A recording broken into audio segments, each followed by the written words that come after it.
Hey guys, it's pretty windy out here now. I hope you can hear me. The DJI mic Mini is doing absolutely mind-blowing if you can hear me now, because it's quite windy.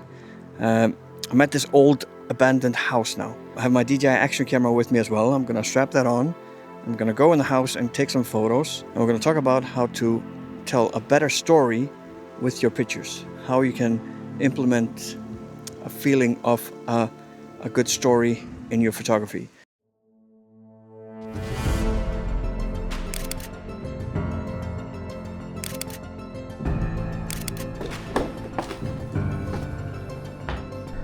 That's pretty nasty. That's a good photo.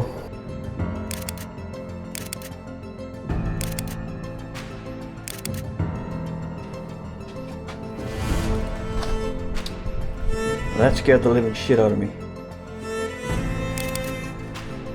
It's a nice frame right here.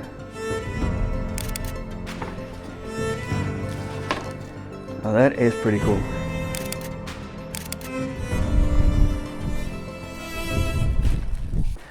That's quite cool. Like a Silver Cross baby wagon. I used to have one of those for my kids.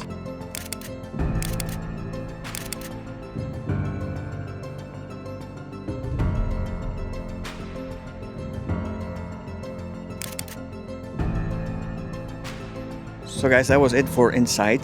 Let's go back to the office and talk a little bit more about how to create the story with your posts on Instagram. Let's talk about the subject today, storytelling through photography. It always helps when you're going to a location that you know that you have a story in mind that you want to tell at that location through your photos. But if you're traveling and you see a new location and you really want to take photos there and you want to create some sort of ambience, it's always good to think, what story am I telling through my photos? Am I telling some happy stories? Am I telling travel stories? Am I talking about the mood in the area? Is it dark? Is it light? Is it, there's a lot of options that you can go with in each location that you're at. Of course, it depends on what kind of photographer you are as well. I am not a happy photographer. I like moody. I like a little bit dark and sad feeling. Even in my landscape photos, they're never like bright and saturated and happy. They're always a little bit moody and heavy. So always have that in mind if you want to tell better stories with your photos. Think about what you want people to feel through your pictures. And yeah, people can feel a lot of feelings out of just one photo if you do it right. It's basically like, take these photos for example. This red shoe, it makes me feel sad. It makes me feel like something is gone that I didn't know or I did know. It's like I'm missing something. It's a little bit dark. It's a little bit heavy. And these photos as well, those picture frames, like a little baby and that old lady. This is obviously someone that mattered to the people that lived in the house because they have pictures of them. So it's a little bit like this missing feeling. What were those people and why are their pictures just laying here in the middle of nowhere in an abandoned house? And then you have this weird creature in this toilet. I don't know what this is, but probably made to scare someone, and it definitely evokes the afraid feeling. You when I opened the door, I was like, oh, I didn't know it was, so it's kind of scary. So that one picture evokes like curiosity and as well fear. So it's pretty amazing what one picture can do. And as well the picture with this bicycle outside the house with a broken window, that as well makes me feel sad, like something bad happened.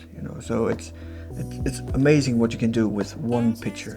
But if you put them all together and create a story while you're walking through the house, think about like what story you want to tell, and it can be quite impactful. And then of course, because you want to tell a whole story, one story through all the photos, you have to edit them in a similar way. You can't put like oversaturated photo with a black and white photo with a vintage looking photo.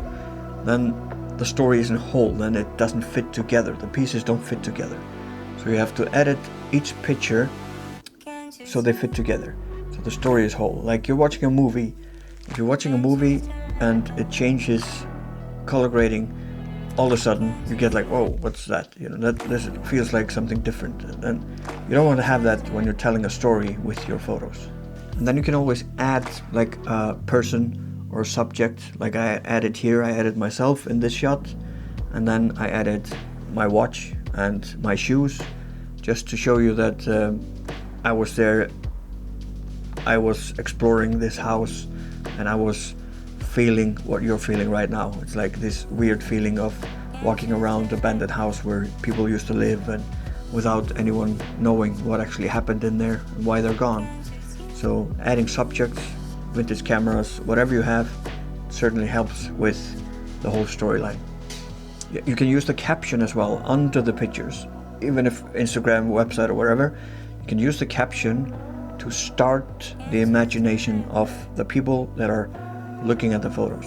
If you want them to think about what happened to these people that live there, you put that in the caption. If you want to make them feel afraid, you put something like, oh my god, look what I found in there, or something like that, or curious, you know. So you control the story a little bit with the caption under the photos. So think about that. What story do you want to tell with the photos you're posting on your website or Instagram or whatever you post them? And then finally, think about the order you post the pictures. Do you want them in random order, or do you want to tell a whole story by taking a picture or a video when you're going into the house to begin with, and then when you're exploring each room, and while you're working your way through the house, you put the pictures in the right order? Because it's kind of weird if you have a picture when you're entering the house, and then all of a sudden you have a picture when you're outside. So it's it's kind of matters in which order you put them. So so definitely have that in mind when you post the pictures on your website or Instagram, in what order you put them to tell a whole story. But yeah, I used to do this a lot when I lived in Iceland. Go to abandoned houses and just explore, just look at things, not taking anything away, not destroying anything, just walking around and imagining what life was like there, and why it was just left there, why it was abandoned, why are all the furniture, the plates and everything just there. You know, did the people die? Did the people move away without wanting to take anything with them? Or, you know, what's the story behind it? So it's quite interesting to explore houses like that. But this is definitely something that I will do more of, just walking around with my camera and exploring abandoned houses, because there's always so much history in there. And the history, if you don't know the story of the house, the history is something that you create in your head, you know, what happened there. So it's always quite entertaining and mysterious to do this. But I hope this helped you in any way. If there's anything you want to know more, ask me in the comments below. And definitely press that thumbs up and the subscribe button. It really helps. We're getting close to 10,000 subscribers, and that's absolutely amazing in quite a short time. So I'm really grateful for that.